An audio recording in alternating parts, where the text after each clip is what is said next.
সুপ্রভাত বন্ধুরা, আমার চ্যানেলে তোমাদেরকে জানাই অনেক অনেক স্বাগত এবং ভালোবাসা। তো এই দেখো, অনেক সকালবেলা, তখনও কুয়াশা যায়নি, পুরো 6টা বাজতে চললো।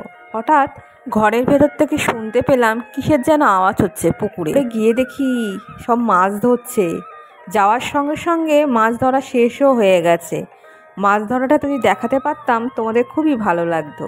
আর এই দেখো, আমাদের কুমড়ো গাছে কিরকম কুমড়ো ফুল হয়ে আছে। অনেক কুমড়ো ফুল হয় জানো তো, বড় বড় কুমড়ো ফুল হয়ে থাকে।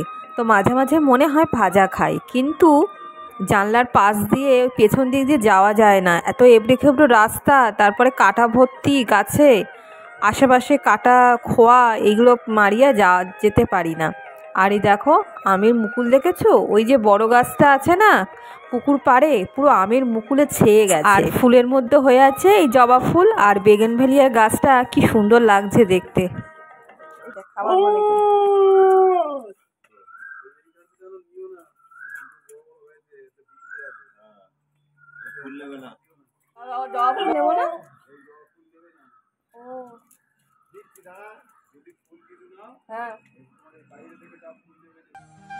একে শুনতে পাওয়া যাচ্ছে কোকিলের আওয়াজ, আর আরেক দিকে দেখেছো গরু খাওয়ার জন্য কিরকম চিৎকার করছে। ওরা অনেক সকালবেলা থেকে ওখানে গেটের ওখানে শুয়ে থাকে, কখন খেতে দেবে। আর শ্যামলদা ওইখানে দাঁড়িয়ে আছে, বলছে যে আজকে জানলার পাশে যে গাছগুলো আছে না, ফুল তুলো না, কারণ ওই পোকার ওষুধ লাগিয়েছে। কদিন হলো ওই সাদা সাদা কী পোকা বলে না, ভুলে যাচ্ছি নামটা, ভর্তি হয়ে যাচ্ছে, বিশেষ করে জবা ফুল গাছে। সে যেন পাশের যে গাছগুলো আছে জানলার ওপারে, সেই গাছগুলোতে ফুল তুলবো না, সামনের গাছগুলোতে ফুল তোলা যাবে, এতে কোনো বাধা নেই, মানে ওষুধ লাগায়নি। সেটাই বলছিল।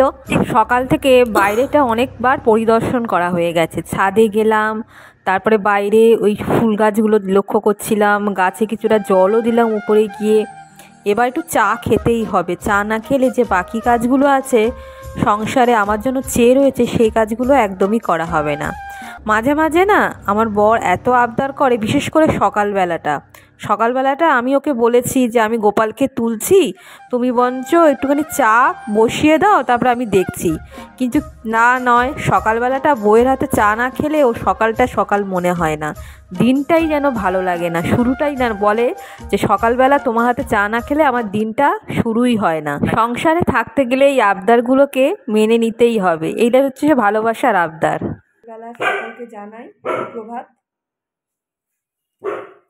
এখন ফুলটা একটু তুলে আনি, সামনের দিকে ফুলগুলো তুলবো, ওইখানে ওই দিকের ওই পোকা হয় না গাছে এক রকমের, সে পোকার ওষুধ দিয়েছে, চশমাটা খুলি, পোকার ওষুধ দিয়েছে, তা ওই এই সাইডের গাছগুলো নেওয়া যাবে না, সামনের কটা গাছ থেকে ফুলটা তুলে আনি, তাহলে ওই স্নান ফান করে।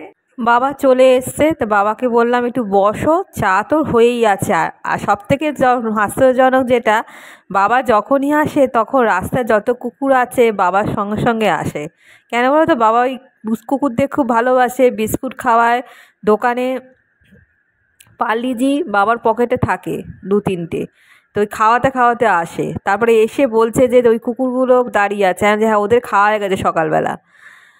তারপরে দেখো বাঘাকে একটুখানি ভাত আর মাংস মেখে দিলাম, ওর খিদে পেয়েছে, আর ডাক্তার বলেছে বিস্কুট আর রুটি একদম নয়, কারণ গ্যাস হয় তো, ওইগুলোও বারণ করেছে, সেজন্য একটু ভাত আর মাংস একটু মাখিয়ে দিলাম, অল্প করে টিফিনের মতো খাক, তারপর দুপুরবেলা খাবে।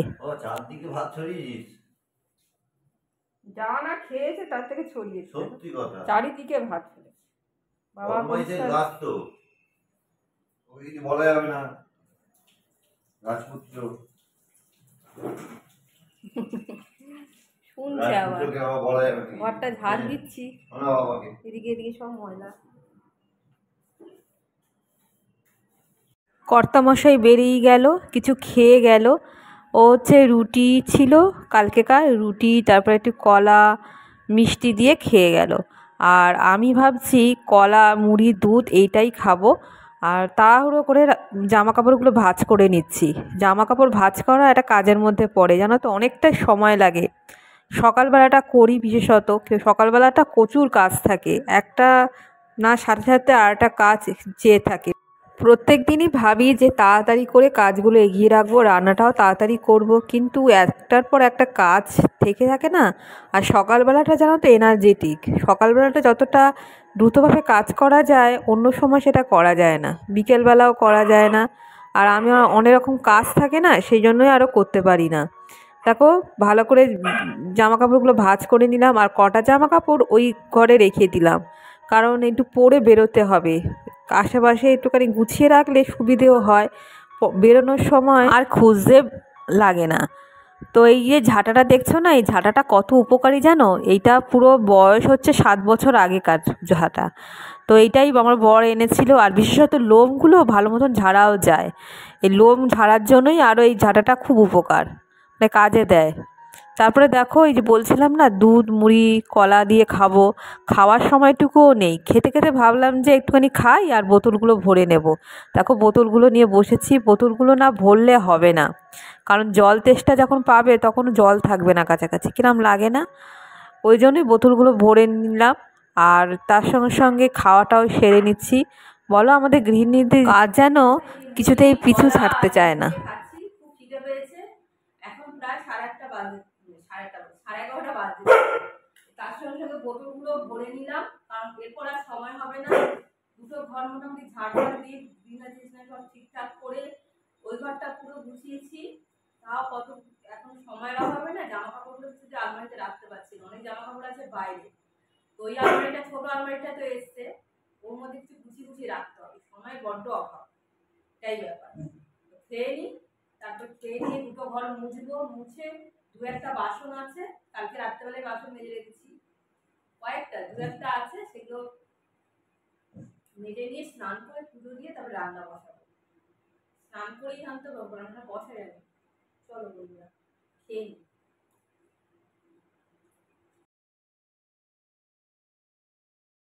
বসন্তকালের জন্য না পাতাগুলো সব ঝরে যাচ্ছে, আর বেল পাতাগুলো না ভালো মতন অক্ষত নেই। কয়েকটা দুটো পাতা যদি বা আছে, তাও সাদা রঙের স্পট পড়ে আছে, এবড়ো খেবড়ো, ভালো নয়, মনে হয় ঝরে যাচ্ছে পাতাগুলো। আমি জামা কাপড়গুলো সব তুলে আনলাম, কারণ এখন তো গরম পড়ছে, বেশিক্ষণ রোদ্দুরে এই জামা কাপড়গুলো রাখতে পারবো না, বা পুজো দেবো, তাড়াতাড়ি করে কাজ করছি। এই জামা কাপড়গুলো রেখে দিই, এখনো জামা কাপড় মেলিনি, এখন থাক, জল হচ্ছে কলের ওখানে। ছাদে উঠেছিলাম, ছাদে উঠে বেলপাতা পারলাম, আর জামা কাপড়গুলো ওই ঘরেই রেখে দিলাম, পরে ভাঁজ করব। তারপরে পুজো দিয়ে দিলাম, পুজো টুজো হয়ে গেছে, এবার আনাজ কাটতে বসেছি। এই যে বাঁধাকপিটা কাটছি, এর সঙ্গে কুমড়ো আলু শিম সমস্ত কিছু দিয়ে চিংড়ি মাছ আছে, ভাবছি চচ্চড়ি করব। আর বেগুনটাও কেটে রেখেছি, দেখো বেগুনটাও দেবো চচ্চড়ির মধ্যে। আমার এই চচ্চড়ি খেতে এত ভালোবাসি আমি এইসব চচ্চড়ি, তারপরে পুঁই শাকের চচ্চড়ি, তারপরে পাঁচমিশালির তরকারি, এগুলো খেতে বেশি ভালোবাসি। দেখো মশলাগুলো তুলে রাখছি, মশলার মধ্যে ডাল চিনি এইগুলো বাবা সকালবেলা দিয়ে গেছে। তো এই এখন না তুললে না এগুলো ঘুরে থাকবে, ঘুরে থাকবে বলছেই, রান্নাঘরে থাকবে বটে, কিন্তু ঢালা আর হবে না, চেয়ে চেয়ে থাকবে। এই জন্যই ভাবলাম যে এইগুলো ঢেলে রাখি, কাজটা তাড়াতাড়ি এগিয়ে রাখি, কারণ এইগুলো না থাকলে না যখন রান্না করার সময় তখন আর হুলস্থুল পড়ে যাবে, তখন দৌড়োদৌড়ি করব, কি করব, মশলাপাতি তো কাছাকাছি নেই, তখন ওটাই অসুবিধা হবে। ওই জন্য সমস্ত কিছু হাতের কাছে থাকাই ভালো।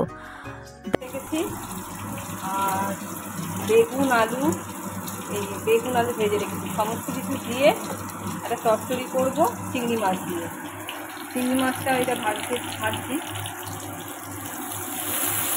ভালোই লাগবে। চিংড়ি মাছটা রেখে দিয়েছিলাম, অনেকদিন আগে এনেছিলাম, রেখে দিয়েছিলাম, আজকে করছি। আমার কাজের মধ্যে রান্না করতে এত ভালো লাগে, কত রকম যে রান্না করতে ভালো লাগে কি বলবো। আর অনেক কিছু ট্রাই করি আমি, যখন উপকরণগুলো জোগাড় করা সম্ভব হয় তখন যা করি। আর অনেক রকম মিষ্টি সব রকমই মোটামুটি পারি। বেগুন আলুটা একটু ভাজা আছে, সেটাই দিয়ে দিচ্ছি, আর ফোড়নের মধ্যে একটুখানি রসুন কুচি আর শুকনো লঙ্কা আর পাঁচফোড়ন আর ধনে, গোটা ধনে এটা দিয়ে দিয়েছি, ধনে দিয়েছি, গোটা ধনে, একটু লঙ্কা গুঁড়ো দিয়েছি, টমেটো আর আদা আর জিরে গুঁড়ো দিয়েছি, দিয়ে পেস্টটা এর মধ্যে দিয়ে দেবো। বাঁধাকপি, শিম, আলু এইগুলো একটুখানি ভাপিয়ে নিয়েছি প্রেশার কুকারে, একটা সিটি মেরেছি আর তারপরে এগুলো দিয়ে ভালো করে নাড়েছি। আর চিংড়ি মাছটা একটুখানি ভাজা ভাজা বেশি করব না, একটুখানি ভেজে নিয়ে দিয়ে দিয়েছি। চিংড়ি মাছটা এর মধ্যেই সেদ্ধ হবে আর ভালো করে কষাতে হবে, না কষালে টেস্ট একদমই আসবে না। আর আমার বর আর দেখো কি উপহার দিচ্ছে, মাঝে মাঝে এই সমস্ত কালেক্ট করে আনে।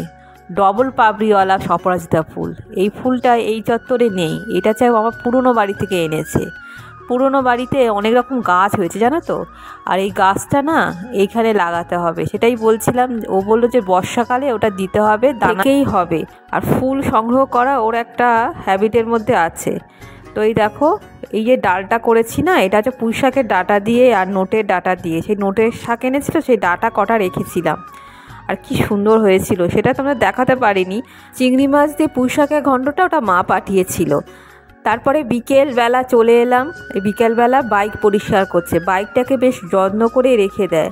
ও যত সম্ভব ওর যথাসাধ্য ও বাইকটার পেছনে পরিষ্কার করে, তারপরে বাইকটাকে মেনটেন করে। আর আমি এখানে দাঁড়িয়ে আছি গল্প করছি। তো কিছুক্ষণ আগে সুমনা, তারপরে ওর ভাই, ওর মা সব এসছে। ওরা একটু বেড়াতে গেছিলো গঙ্গাসাগরে। তা ওইখানে বলছিল যে ওর জ্বর হয়েছিল, তা ও বেচারা ঘুরতে পারিনি, গেছিলো বটে। সেটাই বলছিল, বলে আমার ঘোরা একদম ভালো হয়নি, সেটাই আলোচনা করছিলাম। মেয়েটা খুব ভোগে। আরে দেখো কারা বসে আছে, আমাদের রাজকুমার এখানে বসে সিঁড়ির এই ধাপে, আর বাঘা ওখানে দেখে যাচ্ছে বসে বসে। ঘাসে যেতে হবে না, গাছগুলো তো দিয়েছে। কলার কোথায় জলগুলো কোথায় দেবে? কি হয়েছে? বাইরে ঘুরে এসছে, সুন্দরী বসে আছে।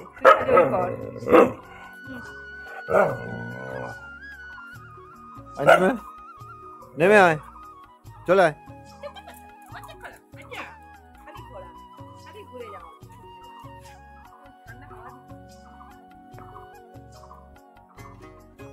বাইরে থেকে একটু ঘুরে আসলো, ঘুরে এসে দেখো ঘুমোচ্ছে সোফার উপরে।